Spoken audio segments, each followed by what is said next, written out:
Yeah, good evening, all of you. Hello. Good evening, Andy. Hello మా voice వినపడుతుందా? Yes, sir. Yeah so last క్లాసెస్లో ఏమైనా doubts ఉన్నాయా? Any one please confirm once. క్లియరా? ఏమైనా doubt ఉందా? ఓకే, నెక్స్ట్ వన్ చూడండి. నెక్స్ట్ ప్రాబ్లం ఓపెన్ చేయండి. యా, నెక్స్ట్ ప్రాబ్లం ఓపెన్ చేయండి మా. Shriya trading company. Okay, so అక్కడ బ్యాలెన్స్ షీట్ కనబడుతుందా? Liabilities and assets. సో ఈ బ్యాలెన్స్ షీట్ ఎలా జనరేట్ అవుతుంది అని మనం చూసుకుంటే, లాస్ట్ ఇయర్లో మిగిలిన క్లోజింగ్ బ్యాలెన్స్ అంతా నెక్స్ట్ ఇయర్కి ఓపెనింగ్ బ్యాలెన్స్గా మారుస్తే ఈ బ్యాలెన్స్ షీట్ జనరేట్ అవుతుంది. ఈ బ్యాలెన్స్ షీట్లో ఉన్న వాల్యూస్తో మళ్ళీ ఫైనాన్స్ ఇయర్ అంతా బిజినెస్ చేసుకుంటూ వెళ్తాం. ఈ బ్యాలెన్స్ షీట్లో ఉన్న వాల్యూస్ని ఓపెనింగ్ బ్యాలెన్స్గా ఎంటర్ చేసుకోవాలి. ఐటమ్స్లో కానీ లెడ్జెస్లో కానీ ఓపెనింగ్ బ్యాలెన్స్ ఎంటర్ చేసుకొని అమౌంట్ ఎంత మ్యాచ్ అవ్వాలి? ఇక్కడ 1,88,600 వచ్చింది. ఓకే, ఆ అమౌంట్తో మళ్ళీ ఫైనాన్స్ ఇయర్ అంతా బిజినెస్ చేసుకుంటూ ఇయర్ కంపెనీ స్ప్లిట్టింగ్ చేసుకుంటూ వెళ్ళాలి. ఈ యొక్క ప్రాసెస్ ఎలా చేయాలన్నది మనం తెలుసుకున్నాం. ఆల్రెడీ నిన్న మీరు ఇన్వెంటరీ చేశారు, అదే విధంగానే చేయాల్సి వస్తుంది. జస్ట్ ఓపెనింగ్ బ్యాలెన్స్ మనం ఏ విధంగా చేస్తామో తర్వాత రిమైనింగ్ కూడా చూద్దాం. ఓకే, టాలీ కనపడుతుందా? Please confirm.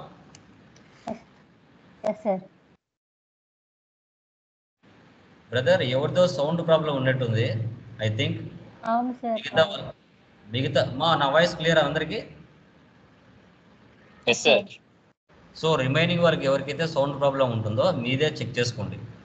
ఓకే, రెగ్యులర్గా క్లాసెస్ చెప్తున్నాను, ఎవరికి ఎలాంటి ప్రాబ్లం లేదు. ఎవరైతే అది చెప్తున్నారో అది ఒకసారి మీరు రీచెక్ చేసుకోండి. Okay, done. చూడండి, శ్రీయా ట్రేడింగ్ కంపెనీ.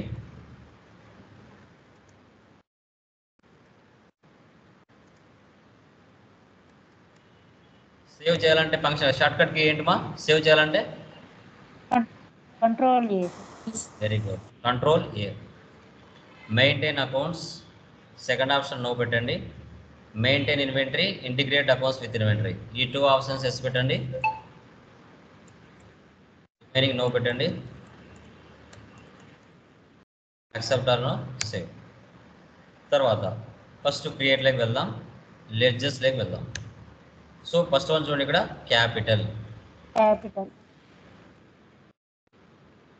అకౌంట్. ఇక్కడ అండర్లో చూడండి, లాస్ట్లో ఓపెనింగ్ బ్యాలెన్స్ అని ఉంది కదా, ఇక్కడ ఇవ్వాలి 1 lakh.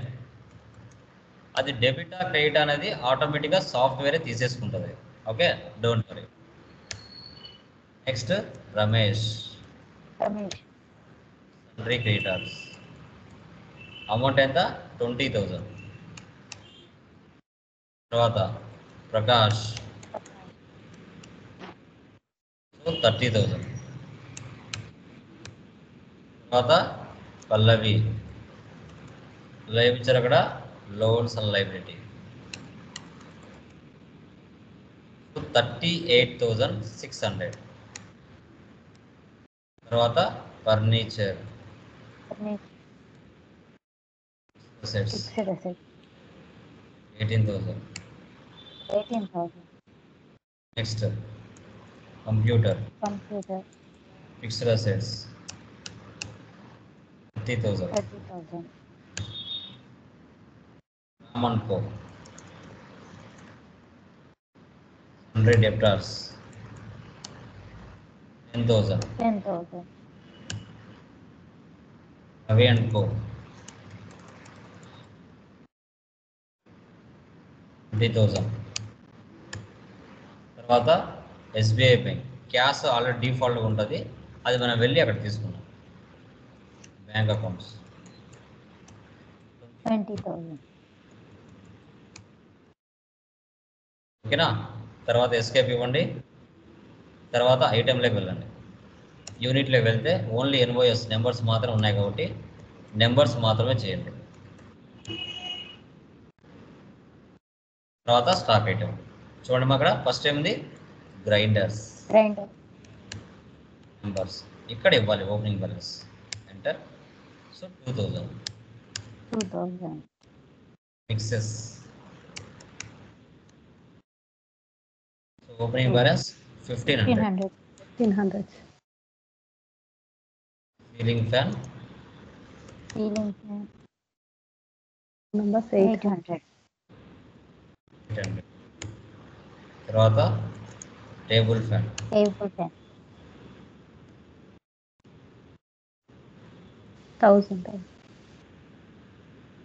ఈ విధంగా ఓపెనింగ్ బ్యాలెన్స్ ఇచ్చుకోవాలమ్మా లెడ్జర్లో కానీ ఐటెంలో కానీ. ఎస్కేప్ ఇవ్వండి. ఎస్కేప్ ఆల్టర్లోకి సార్ వెళ్ళండి. క్యాష్ ఇవ్వలేదు. క్యాష్ దగ్గర వెళ్తున్నాం. ఆల్టర్లోకి వెళ్ళి లెడ్జర్లోకి వెళ్ళి క్యాష్ ఓపెన్ చేయండి. క్యాష్ డిఫాల్ట్గా ఉంటుంది కదా, అక్కడ వెళ్ళి అండర్లో ఇవ్వాలి 80,000. ఓకే, ఈ విధంగా మనం ఎంటర్ చేసుకుంటాం. తర్వాత డైరెక్ట్గా బ్యాలెన్స్ షీట్లోకి వెళ్ళండి. Alt F1. కింద చూడండి మా టోటల్ 1,88,600 వచ్చిందా. సో టోటల్గా లయబిలిటీస్ అసెట్స్ ఏవైతే ఉన్నాయో అవన్నీ ఆటోమేటిక్గా ఇక్కడ వచ్చేస్తాయి. ఇంకా కొత్తగా వచ్చిన ledges on the spot create చేసుకుంటూ వెళ్దాం. ఎస్కేప్ వోచర్లోకి వెళ్ళండి. First one purchase. Alt C already ఉంది కదా, ప్రకాష్ తీసుకోండి. పర్చేజ్ అనేది నేను చేయలేదు, on the spot Alt C. Purchase accounts. Okay, item ఏమన్నా ఇక్కడ సీలింగ్ ఫ్యాన్. క్వాంటిటీ అన్ని 50. 800. సో తర్వాత టేబుల్ ఫ్యాన్ 50,000. చూడండి, అమౌంట్ నేమ్ ఇవ్వడం లేదు మా, అదే ఆటోమేటిక్గా తీసుకుంటుంది. ఎందుకు తీసుకుంటుంది మాది ఆటోమేటిక్గా, మనం మాన్యువల్ ఇవ్వకుండానే ఎందుకు తీసుకుంటుంది చెప్పండి. ఆల్రెడీ ఓపెనింగ్ బ్యాలెన్స్ లో వేసాం కదా సార్. ఓపెనింగ్ బ్యాలెన్స్ లో మనం ఇచ్చాం కదా, ఆ అమౌంట్ ఆటోమేటిక్గా తీసేసుకుంటుంది. ఓకేనా, డన్. సార్ డేట్ చేంజ్ చేయట్లేదు. సో డేట్ రియల్ టైంలో తీసుకోండి. ఇక్కడ present time no need. For example తీసుకోవాలనుకుంటే డేట్ ఇచ్చేసి 1/5 తీసుకోండి, ప్రాబ్లం లేదు. సో తర్వాత మిక్సెస్. సో తర్వాత గ్రైండర్స్. 2,65,000కి ప్రకాష్ దగ్గర నుంచి మన బిజినెస్ 2,65,000కి సమ్ ఐటమ్స్ని పర్చేజ్ చేస్తుంది. తర్వాత 2/5 డేట్ మార్చండి, 2/5. తర్వాత నెక్స్ట్ రమేష్ దగ్గర నుంచి అవే 50 నెంబర్స్ సేమ్ వాల్యూకి మళ్ళీ పర్చేజ్ చేస్తుంది. ఇప్పుడు రమేష్ తీసుకోండి. So ceiling fan 50, table fan 50, mixes 50, grinders 50. Same amount same value previous Prakash దగ్గర నుంచి పర్చేజ్ చేస్తుంది 1/5వ తారీఖున, 2/5వ తారీఖున రమేష్ దగ్గర నుంచి పర్చేజ్ చేస్తుంది. ఓకేనా,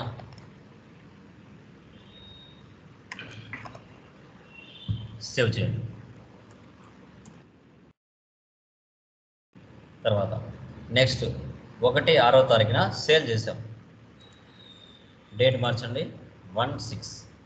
ఎవరికి సేల్ చేసాం? రామ్ అనుకో. నేను సేల్స్ లెడ్జర్ చేయలేదు, on the spot Alt C sales accounts. Ceiling fan 35, 1,000. తర్వాత టేబుల్ ఫ్యాన్ 35, 1,500. సో తర్వాత మిక్సెస్ 35, 2,000. సో తర్వాత గ్రైండర్స్ 2,500. 2,45,000కి మనం సేల్ చేసామండి. ఈ అమౌంట్ పైన ఉంటే అది ఐటమ్ స్పేస్, ఈ అమౌంట్ కిందికి వచ్చామంటే అది లెడ్జర్ స్పేస్. గుర్తుపెట్టుకోండి, ఈ ప్లేస్ లెడ్జర్ది. Alt C tax, duties and taxes, others. 2,45,000కి 4% ట్యాక్స్ ఎంత యాడ్ అవుతుంది? 9,800 ట్యాక్స్ యాడ్ అవుతుంది. 2,045కి 2,45,000కి 9,800 అమౌంట్ యాడ్ అవుతే కింద 2,54,800 అవుతుంది. సేవ్ చేయండి. తర్వాత 2,6. Sales to Ravi and Co. So Ravi and co. Control A enter. Ceiling fan 35, fan 35, 35, fixes 35, 35, తర్వాత and గ్రైండర్స్ 32. 2,45,000కి ట్యాక్స్ 4%. సేమ్ వాల్యూ, ఇద్దరికి సేమ్ వాల్యూ 2,54,800. నెక్స్ట్ 31,700 సేల్స్, అది కూడా క్యాస్ప్ సేల్ చేస్తున్నాం. Control A sales. Ceiling fan 25, 25, fan 25, fixes 25, grinders 25. 25. So గుర్తుపెట్టుకోండి, సేల్స్లో discount వచ్చిందంటే అది మనకే నష్టం, మనకే ఎక్స్పెన్స్. పర్చేజ్లో డిస్కౌంట్ వస్తే మనకి ఇన్కమ్. ఇప్పుడు 1,75,000 మనం సేల్ చేసాం, ఆ కస్టమర్ డిస్కౌంట్ అడిగాడు, discount allowed, alt C.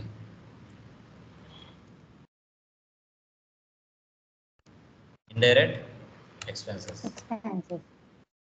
Minus mandatory. మా పర్చేజ్లో అయినా సేల్స్లో అయినా మైనస్ మ్యాండేటరీ, -5%. చూడండి, 1,75,000లో 8,750 రూపాయలు కట్ అయిపోయింది.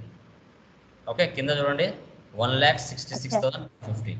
దానికి మళ్ళీ ట్యాక్స్ యాడ్ చేయాలి 4%, మళ్ళీ 7,000 అమౌంట్ యాడ్ అయింది. ఓకే, సేవ్ చేయండి. సో చూడండి,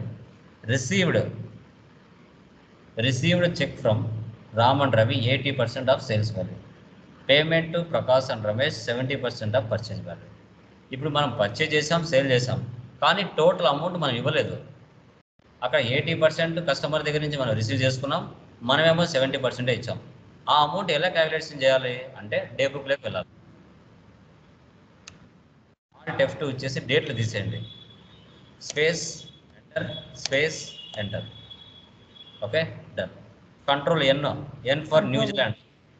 కంట్రోల్ ఎన్ అంటే okay, N for New Zealand. Okay, చూడండి, received cheque from Ram and Ravi. Value ఎంత ఉంది ఇక్కడ? 2,54,800, 2,54,800. ఆ వాల్యూ ఇక్కడ ఇవ్వండి. 80/100, 203,840 వచ్చింది. తర్వాత next Prakash and Ramesh 2,65,000 into 70/100, 70/100. 1,855,000 వచ్చింది. Okay, done. ఎస్కేప్ ఇవ్వండి, ఓచెస్లోకి వెళ్ళండి. ఓచెస్లోకి వెళ్ళి రిసిప్ట్ తీసుకోండి. రిసిప్ట్ తీసుకున్న తర్వాత రామ్ 203,840 మళ్ళీ క్రియేట్ చేయండి. రవి రవి 203,840. తర్వాత చెక్ తీసుకోండి. చెక్ ఇలా తీసుకోవాలి.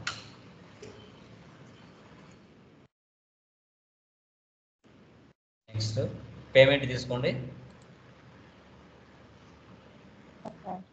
ప్రకాష్ 185500. తర్వాత రమేష్ 85,500. క్యాష్ చెక్ అని మెన్షన్ చేయలేదంటే క్యాష్ తీసుకోవాలి. ఎందుకు నెగిటివ్ స్టాక్ వస్తుంది అక్కడ చెప్పండి ఎవరన్నా? ఎందుకు నెగిటివ్ స్టాక్ వస్తుంది? క్యాష్ లో చేయలేదు, మనం క్యాష్ నెగిటివ్ స్టాక్ ఎందుకు వస్తుంది? ఎనీవన్? క్యాష్ లో డెబిట్ లో తీసుకోవాలి సార్. అవునా, క్యాష్ డెబిట్ తీసుకుంటావా?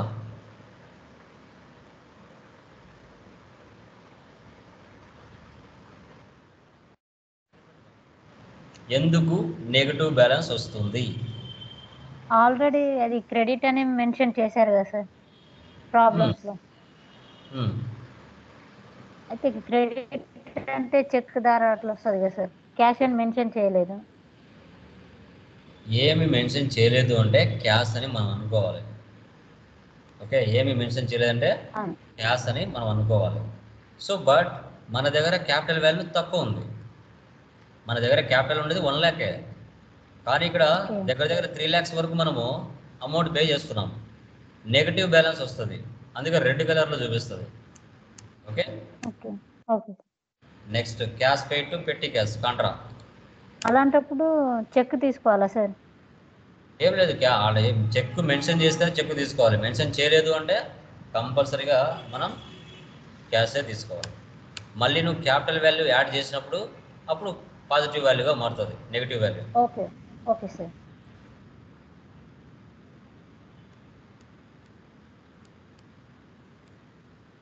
So next payment. Alt C, salaries, direct expense, control A 15,000.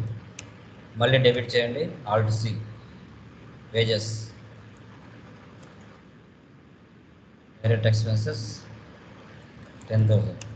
మళ్ళీ డెబిట్ చేయండి, alt C, electricity bill,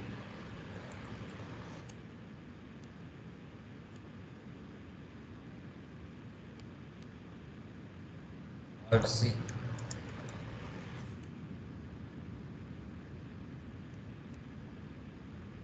alt C,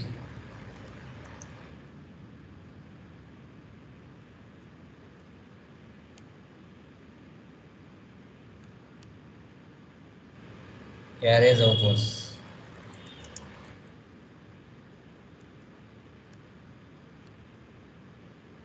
$4,000. So by cash. ఈ విధంగా ఎంట్రీస్ అన్నీ పాస్ చేయాలి. ఎస్కేప్. ఏ బుక్లో వెళ్తే మీరు చేసిన ట్రాన్సాక్షన్స్ అనేవి ఉంటాయి. ఆల్ట్ F2 తీసేసారంటే అన్ని ఎంట్రీస్ అనేవి వచ్చేస్తాయి. Profit and loss, alt F1 expand. Net profit 1,08,750. Stock summary, F12 configure, goods inwards, so goods outwards. Inward అంటే పర్చేజెస్, అవుట్వర్స్ అంటే sales, remaining closing balance. 100 purchase చేసాం, 95 సేల్ చేసాం. 5 లేకుండా 7 ఉన్నాయి. ఎందుకండి 7 ఎందుకు వచ్చాయి? 5 కదా ఉండాల్సింది. ఎందుకు లేవా చెప్పండి, ఎందుకుమా? 100లో ఇన్వర్స్ అంటే పర్చేజెస్, అవుట్వర్స్ అంటే sales, remaining closing balance. So ఎందుకు ఇక్కడ 5 లేకుండా 7 ఎందుకు వచ్చాయి? 5 కదా ఉండాల్సింది. చెప్పండి.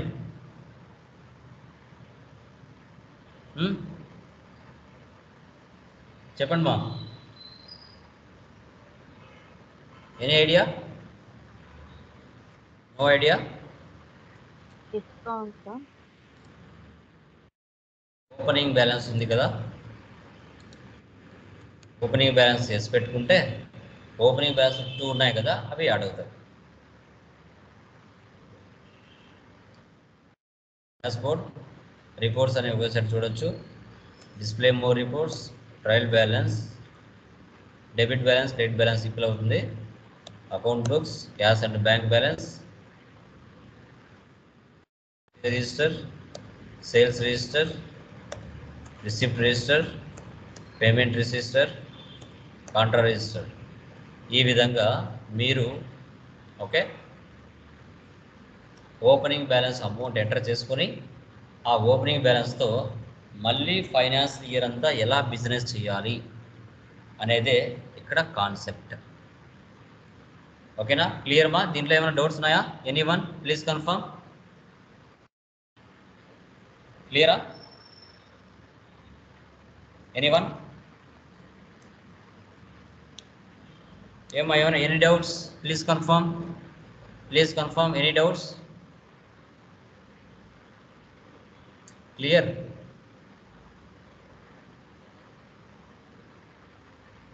ఓకే